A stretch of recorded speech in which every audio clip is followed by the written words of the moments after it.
Mr. Rogers. How you doing? I'm doing good, Mr. Pittman. How you feeling? Good. Just fine. Just fine. Oh, okay. Okay, that's good. That's good, man. You know, last week, man, I can't even tell you how many hours I worked. I had so much to do. I was so excited because we basically have a guy over in Japan is like a Japanese like correspondent, man, that's giving, that's showing us and telling us some things, and breaking some things down in it. And some of the recent information he sent, I just wanted to go over it and dive right into the Naoya Inoue and Fulton, because some of the things I read in this interview is nothing like hearing things from the horse's mouth. So I just wanted to get into the interview and then talk a little Fulton and Inoue and some of the things I've been seeing and some of the vibes I've been getting leading up to this fight. Okay, that sounds good to me. So the reporter says, "How are you preparing for the match on July 25th?" Naoya Inoue says, "Currently my preparation is going well. The hand injury that caused the match to be postponed has fully recovered without any issues." The reporter, "The match scheduled for May was postponed due to your hand injury." Naoya Inoue, "It was my first time experiencing a match postponement, so I was quite worried. I was also concerned about whether the Fulton team would accept the delay. However, now that I am fully prepared for the match, I believe the postponement turned out to be beneficial." The reporter, "How did it affect your training?" Naoya Inoue, "I was still able to throw punches by adjusting my technique, so I wasn't completely unable to train. However, it was a stressful time. The match was scheduled, but I couldn't throw as many punches as I wanted during training." The reporter, "This is your first match after moving up from bantamweight to super bantamweight. Did you make any changes to your training approach?" Naoya Inoue, "I didn't make any specific changes. I view the additional 1.8 kilograms as a positive factor in my new weight class. It's great to be able to train while maintaining the muscle mass that I had to shed during the bantamweight era." Reporter, "What are your thoughts on Fulton?" Naoya Inoue, "His record of 21 wins and 8 KOs speaks for itself. He clearly possesses power, and I believe he has a style that can go the distance in all 12 rounds." The reporter, "Do you consider him the toughest opponent in your career?" Naoya Inoue, "At the moment, he probably is. Fighting the champion in my first super bantamweight match gives that impression. However, I aim to prove otherwise." The reporter, "Are you concerned about the effectiveness of your power in the new weight class?" Naoya Inoue, "I am confident in my ability to knock out opponents in the super bantamweight division, just as I did in bantamweight. I believe I can perform well in this weight class. In fact, I feel that this weight class is ideal for me." The reporter, "In April, Morjan Akhmadaliev from Uzbekistan, who holds the titles of the World Boxing Association WBA and the International Boxing Federation IBF, lost his title match to Marlon Tapales from the Philippines, became the new champion." Naoya Inoue, "I haven't watched that particular match, and I haven't seen many of Tapales' previous matches. Facing Akhmadaliev wasn't something I particularly desired." The reporter, "Will you aim to unify the 4 major titles in 2 weight classes by fighting Tapales?" Naoya Inoue, "If I can secure a safe victory in the Fulton match, I believe I will pursue that direction." Reporter, "What kind of performance do you want to demonstrate in the Fulton match?" Naoya, "I want to showcase my winning performance. In this match, my focus is on securing a clear victory rather than a specific type of knockout I achieve. I am determined to win regardless of how the match unfolds. That's my approach." And that concludes that interview. So that was the first one. He sent me more others. I have not. I've been working so much. I haven't even said, let me read it, because I was like, I don't want to have to process too much information. But I've been sitting on this. And since I couldn't do a segment just on the interview, I figured, man, this is great, along with some of the things I've heard and seen from Cool Boy. I sent you a couple snippets. But let's break this interview down. What did you take away from it? What was something that stuck out from you? Well, when you listen to him talk, it seems as though he's taking reality and he's applying it to his answers. He does not appear to be overconfident, but he's keeping perspective on what the agenda is. He gives Fulton credit. He also indicates that he's looking to secure a dominant win.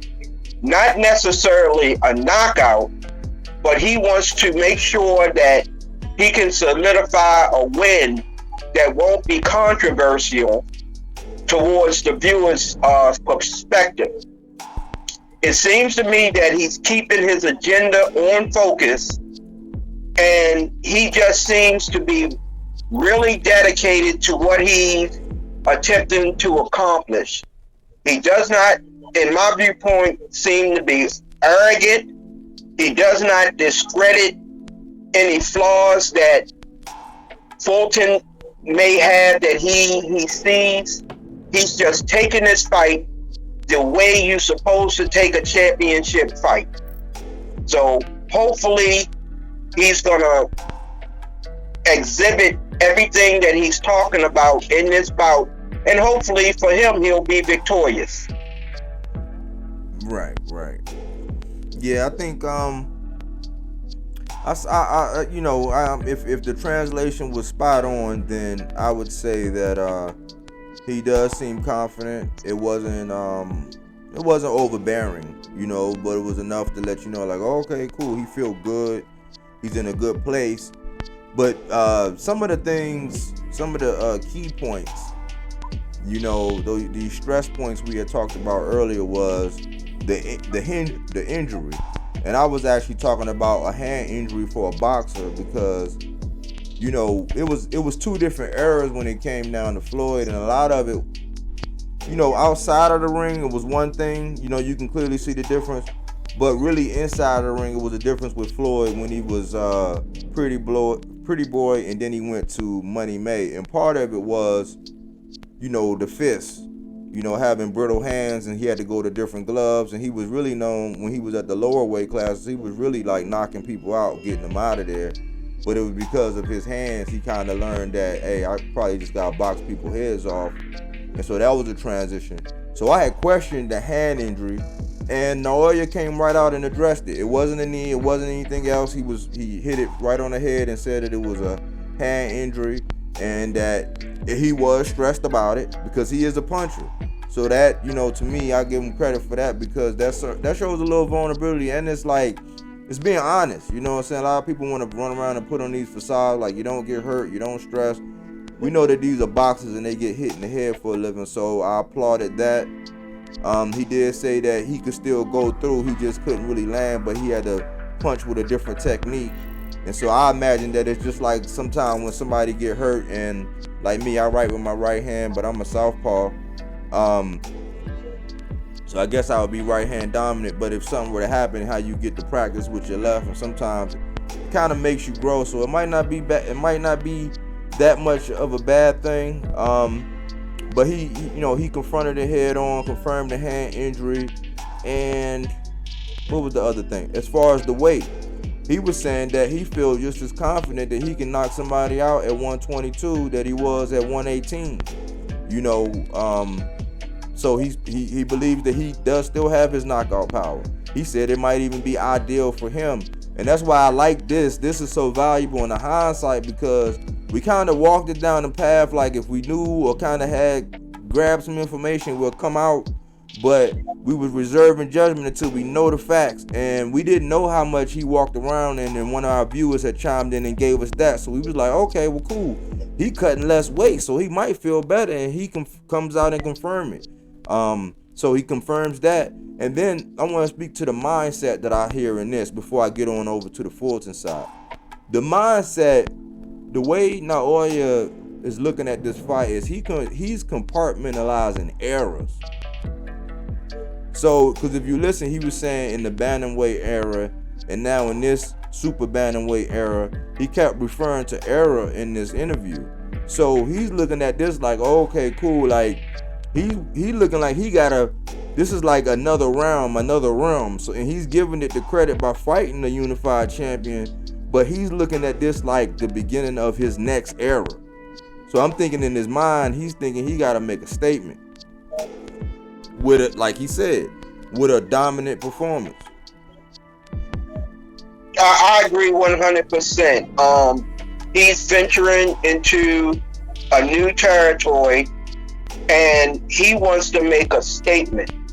He wants the boxing world to know that he has arrived and that his quest to continue to move up and to be dominant is a priority for him.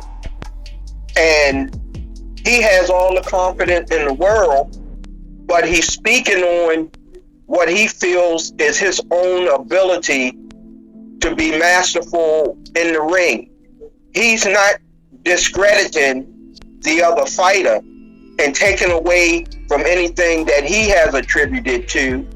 However, he's just enforcing his career and what he's been able to establish.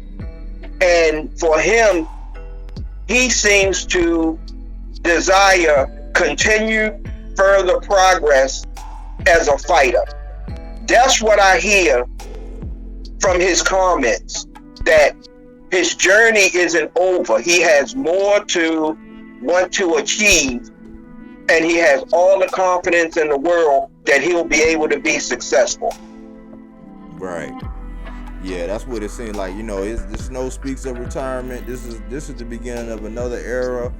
He's not putting any other fight in front of this. You know, even though the reporter was responsible and asking them to let his fans know that going forward, even though boxers can't really get ahead, they gotta, you know, keep their eyes on the prize, which is the gentleman, you know, right in front of them.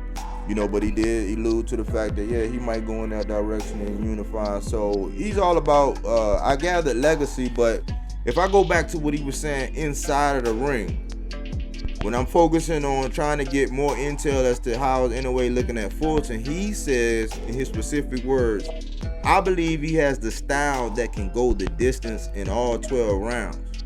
So that means that I'm thinking that if I don't read into it too much, he's thinking that, man, Fulton's gonna try to box him for 12 rounds and put on a, you know, try to win that way. I don't, you know, so I'm not thinking that's what he gave credit to. I mean, I know what we've heard before as far as him saying he attributed Fulton with his ability to close and his strength. But that's why I see it. I think he thinking that Fulton might be trying to go the distance with him. What you think? Well, based on Fulton's career, I would think that his assessment is on spot. Fulton, based on his career record, isn't a dominant knockout artist, okay? He has 8 knockouts and 21 victories. So that indicates that he may not be the most dominant puncher in that division.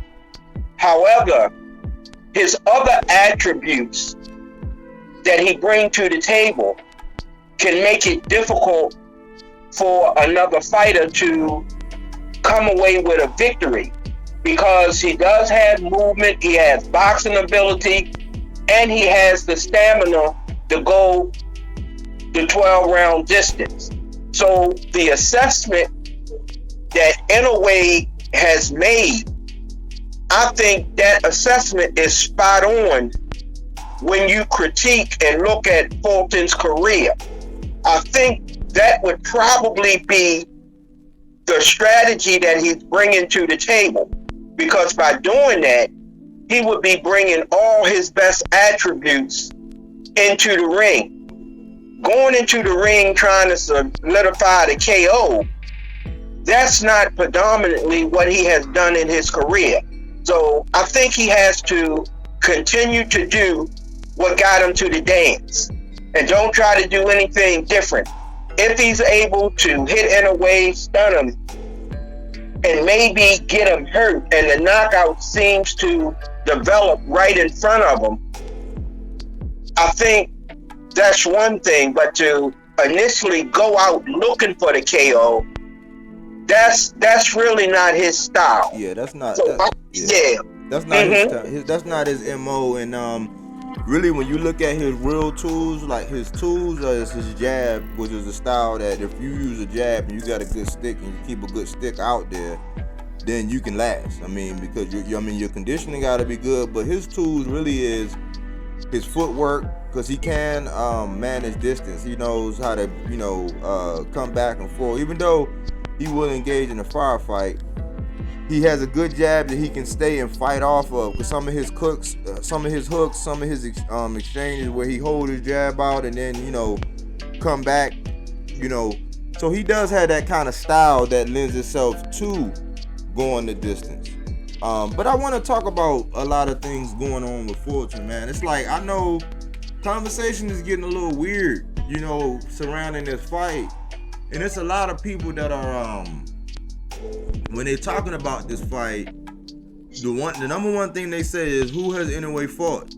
Like, that's all they keep saying. I'm just like, man, like, are y'all still saying that? Nobody's done their homework like that, right? Up to this point, I guess. Who has he fought? So I'm like, that does nothing for Nonito Donaire's career since he's still fighting. Because if you saying who has he fought, and you like, you're not helping promote Donaire at all. That's not a good talking point, because we know that he's a walking Hall of Famer.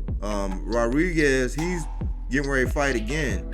And if you look at one of his last performances, you would be like, man, wow, in the history of him. So that's kind of getting a little old, but I sent you that interview with Cool Boy, and I said to myself, man, I also, on his page, I also said, man, salute to you, man, because you all setting the bar high, but he didn't comment back, because I think right now we in an era where boxers don't really want to hear the truth. They really kind of want to hear people's support, because I heard him say something like people don't believe in him.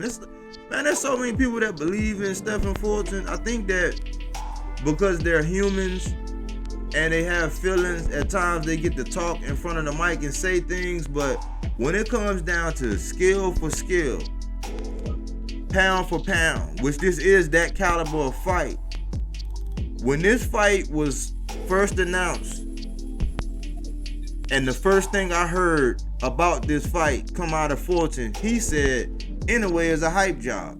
At that point, when he said that, that's when I said, oh, okay, well, because I don't know him, right? And I don't know his personality like that and everything. I just seen some of his fights and kind of his name pops up as far as being underappreciated and underrated, which I do agree.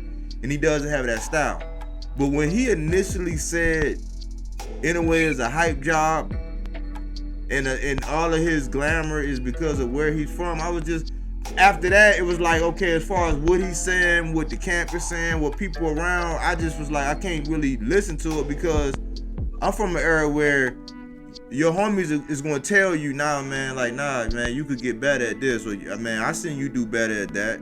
When we was out there in that football field, it's like, man, I seen you put more effort in that, man. You can, like, it wasn't that, oh man, you did great, you did excellent, because that's not how you mature and develop. You can't have people just singing your glowing praise. You gotta have people that'll build you up, but you gotta have people that are being truthful with you. And when I speak on boxing, people gotta try to understand that when I speak on boxing, I look at it like this. The first time I met these guys was in the ring. It wasn't based on what they said. It was from what I saw. I don't have anybody out there in the boxing world that's a cousin or a relative or a friend, a boxer of a friend in the family member, or none of that I'm looking with a special interest. So the first time I when I'm talking about these boxes, the first time I seen these boxes and met these boxes from what they did inside the ring. So when I look at skill for skill and I break down, because everybody brings up the Figueroa fight. When I break down that Figueroa fight, I say, okay, what was the decision? It wasn't unanimous. When I look at Figueroa, how he leads CompuBox in getting hit, I looked at that. I say, oh yeah, he's a pressure fighter, and you engaged with him and he had you in trouble to the point where people were saying he was going to stop you. I'm not looking at it like you, right, I'm in Baltimore, you in Philly. I'm not looking at it like that. You look just like me. I would love for you to do your thing. You are representing by setting the bar high, but when we talk about skill for skill, we got to get away from the nationalism card and all these other different cards, and we got to judge these fighters by what they're doing inside the ring, and that's solely on what I'm basing this fight on. How you feel about that? I feel exactly 100% to your perspective on how you view this fight. When you are a professional fighter, okay, you enter into the world of the professional boxing ring, okay? At that particular point, everything that you achieved is under the spotlight and it's there for everybody to see. The reason Inoue is where he's at is not because he's been perpetuated into that position due to reporters telling you how good he is. It's because he actually got into the ring and he showcased his ability. The same thing with Fulton. Fulton is there not because the reporters have always critiqued him and gave him good reports. Mm-hmm. It's because he's been successful inside of the ring to perpetuate him where he's at. Right. So a lot of these comments that people make, you know, a lot of these comments are just personal opinions. And when you're dealing with a personal opinion, you could favor or dislike an individual based on things that don't happen inside the boxing ring. It could have been something that someone else said that you read that you may tend to agree with or disagree with. You have to base each fighter and his ability on what he actually does in the ring. All those other outside entities really don't mean anything because the fight gonna be made inside the square circle. Right. That's what I want. That's what I like to get across, and that's why it's kind of sometimes for me, you know, just, you know, growing up, you know, being, you know, in the military, so I had the patriotic that I did. I served right at 17. I went in and served. I did that, but like for me, myself, in this channel and the audience that I'm trying to nurture, it's just like we have a Japanese correspondent now. It's like the kind of audience I nurture, they don't see all that. We come over here really to get away from all of that. You know what I'm saying? Because everybody else gets into all of that. That's why I say, man, I always say, judge the fighter by what they do inside the ring. Look at the numbers, look at the statistics, look at the performance. Don't get too high or too low about what's going on outside. But if they are saying things outside that line up with their actions, like how Earl said, hey, look, I don't want nobody else. You know what I'm saying? I missed the payday for this. I want this. And then he sat there and he stood there and he's saying, I'm gonna break this guy. It's like, that's more believable than because when you say, oh man, I ain't scared, I want all the smoke, and then it's all these examples of how you didn't, and this, if what's happening being said outside the ring, the behavior match up with what your actions are, then believe it. But I look at the boxes inside the ring, and when I look inside the ring, I look at Naoya, I look at the kind of combinations, I look at, when I think about defense, having looked at the CompuBox stats and broke them down before, right on here, having looked at that, I say, oh man, he might have a problem if in a way crank up the volume. But then again, I'm thinking, well, Figueroa, he's an aggressive mauler kind of deal where he's high volume. Inoue is not that. He just really accurate and powerful, real concise, sneaky good feet. You know, where he'll be, you know, he know how to manipulate distance very well. He know how to get in his position where he can punch you, get out the way before you can even think about it. You know what I'm saying? He kind of like ambush you real quick. So I'm just looking at the styles, man. And I just want everybody listening to say, hey man, this don't mean that I don't have love for Fulton or nobody has love for Fulton. I'm telling him he's setting the bar. You know what I'm saying? I take hits because, you know, I say that Devin, he looking to go, they saying it might be Regis in October. I said all sins will be forgiven. But there's also something else that was saying he was going up there to test his feet or get his feet wet or fight for a vacant. I'm saying that's not Stephen Fulton energy. He wanted to see the best. He wanted to see the unified. He wanted to take it on to the unified, go over there to Japan, just like Devin in Australia, but he doing it against a monster. So I got your back as far as, you know what I'm saying, going to go do your thing. I'm judging from inside the ring. And I think it's because I think even on our channel sometimes our viewers it starts veering towards being personal, and I gotta steer it back to, hey look man, it's about the styles, it's about what these two elite fighters are gonna do inside the ring, and the fact that outside the ring they're stand-up men. You can't really pull up no dirt. You know what I'm saying? They're role model citizens. They, you know, in all essence in the boxing world, they're icons. We talk about them. You know what I'm saying, all the time, and people like it. They're listening, they're chiming in, they wanna. So this is solely based on what's going on inside the ring. I always say may the best man win, but when I look at the skill sets, the mindsets, things that Camp's been saying, and now I'm starting to break down these interviews straight from the horse's mouth on Inoue, and it's giving me even a more depth to the conversation that I'm gonna come back with. So I just thought maybe we should talk about that a little bit and, you know, set the record straight on that. And it's just, you know, with a lot of different boxers, I actually stopped talking about certain boxers because of the backlash from the fans. But, you know, at the end of the day, we just love boxing. You know, we love to watch it. We're obsessed. We like to watch people get punched in the face and hit in the head for some reason. You know what I'm saying? We all kind of weird in that sense. Yeah, that tends to be the American way. You know, and probably it could be prevalent in other countries too. But, you know, we as Americans, we love a fight. You know, it's nothing we enjoy more than a fight. For example, if you traveling and you on a bus ride and you come across a playground and you can see guys playing basketball, you can see guys playing maybe volleyball or tennis, but then all of a sudden you see two guys fighting, your attention immediately goes to the guys fighting. You're not even watching the other sport.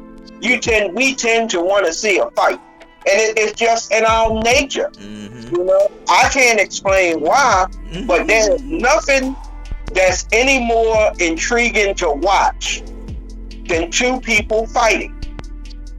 Not playing basketball or baseball, but two people fighting. It has a sense of taking our attention away from everything else, and we focus in on the fight. Yep. So it's just a love for the sport, man, and a breakdown, you know. But man, I feel kind of bad that Cool Boy think that nobody don't believe in him, man. But I want him to know, man, people believe in him. You know what I'm saying? Don't have that kind of mindset, man. But I mean, I think that's more like, that's almost kind of like what Bud doing. If you've seen the latest All Access, where it's like trying to give yourself that added chip, like, oh man, yeah, nobody, you know, like how people smack themselves in the face to get hyped, like, you know, it's one of them things. But don't believe that, man. This is a good fight. You know, there is really no losing this fight. You know what I'm saying? No. Somebody gonna get it, you know, somebody's all gonna go, you know, unless it's a draw, somebody's all gonna go. But there are no losers in this fight. You know what I'm saying? Period. Like, it's a treat just for it to go down. I agree 100%. This is what boxing fans yearn for. We want to see two undefeated fighters meet, and we want to see a good fight. And this particular bout has all the makings of satisfying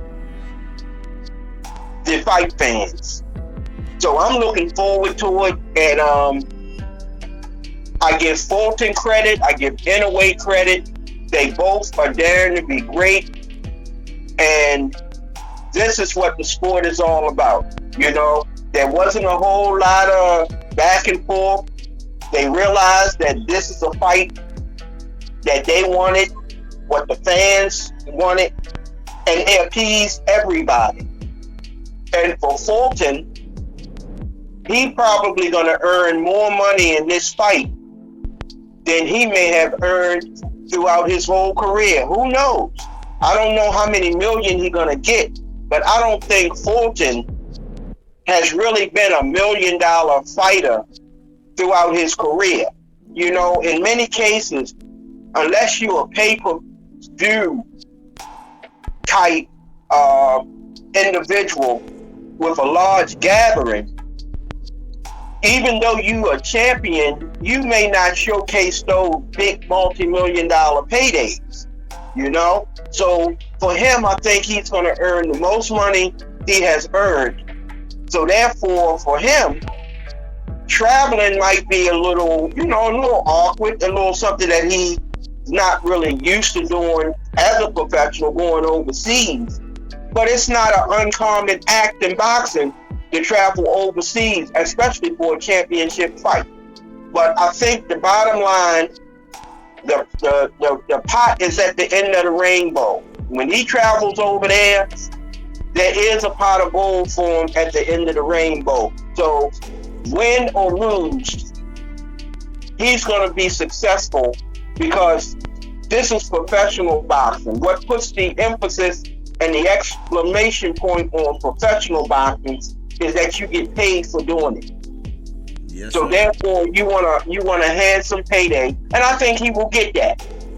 Yeah, that, man, that's gonna catapult. I think I was going back and forth with one viewer on there, and we were just you know, talking about Fulton going forward, and I'm like, man, he's set. You know what I'm saying? He gonna be set. We both were saying he gonna be set. You know, so yeah, I think it's a good opportunity, man. He's getting, you know, he's getting what he's getting, and he's happy.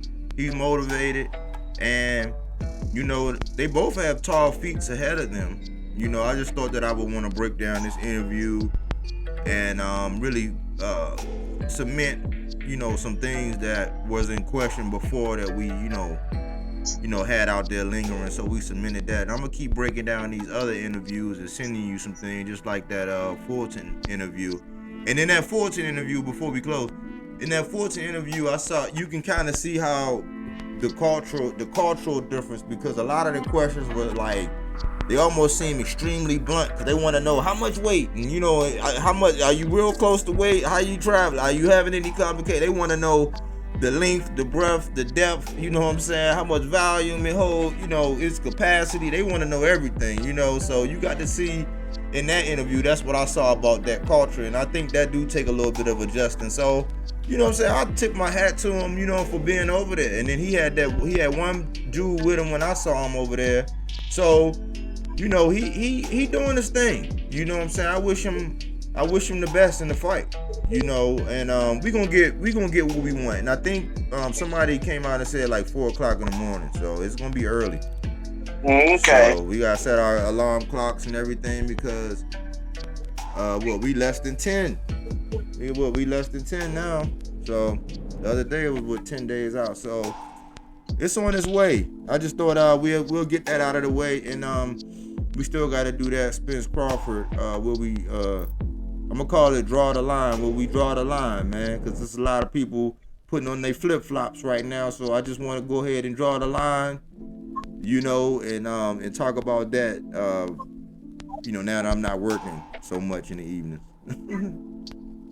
Yeah, well, I'm looking forward to it, and anytime that I can contribute to the podcast, I'm happy to be of any assistance that I can, and I just hope the fan base can enjoy the dialogue that you and I, you know, we have on our perspectives and what we view, you know, that's going on in the boxing world. Absolutely, man. Hey, like I said, we partners, man. We partners. So you bring a lot of value to the channel. So I'm gonna keep picking your brain whenever I can, and we're gonna keep doing this thing. So I'm gonna hit you up tomorrow, probably. I'm gonna probably hit you up tomorrow so we can run it right back and get on this Spence and Bud thing, because there's a lot of stuff developing. I'm gonna hit you tomorrow. Okay, then. Sounds good. All right, then. Well, have a good evening. Yes, sir. All right, peace. Well, that was my old head K, breaking down that Fulton and Inoue talk. I just want to say thank you to everybody who chime in. We get a lot of feedback. Our comment section, man, it's like our comment section is like the best comment section in the world. And I wouldn't have it any other way, because we have the kind of viewers and listeners that really enjoy the X's and O's of the sport. They want to talk about, styles and matchups, and they not really all on the politics and all of that. And I want to say salute to Shane. Salute to Shane for actually giving us the interviews and, trying to make sure that we know that this information is coming straight from the horse's mouth, and seeing how we break it down. And we try to be so fair and honest in our assessment. I think everybody has a little bit of bias, but I try to eliminate it all and try to cover all aspects. I try not to just aim to just, down one and build up the other, but we deal in facts. We deal in facts, so we're not really going to spare any feelings. So shout out to Shane, shout out to the Oracle, shout out to ldHead, shout out to the Spaniard, Keena, Craig Hutchison. Those are some people that always, Victor Lee, always there, man. I see you, Neil Lee, all my new subscribers, Timothy Wells, Lawrence Benwayne, Jen, Ali Yeo, Mr. Nevels. Shout out to everybody who take time out to get in the comment section, let themselves be heard. We don't want everybody to agree. Sometimes we get people that come in and we might be on different sides, but at the end, I walk away understanding where they came from. It might tweak my perspective a little bit, and I might do that to others, because that's the kind of culture we have here at BodyWorkBoxing, where we don't take things for face value. We do that body work.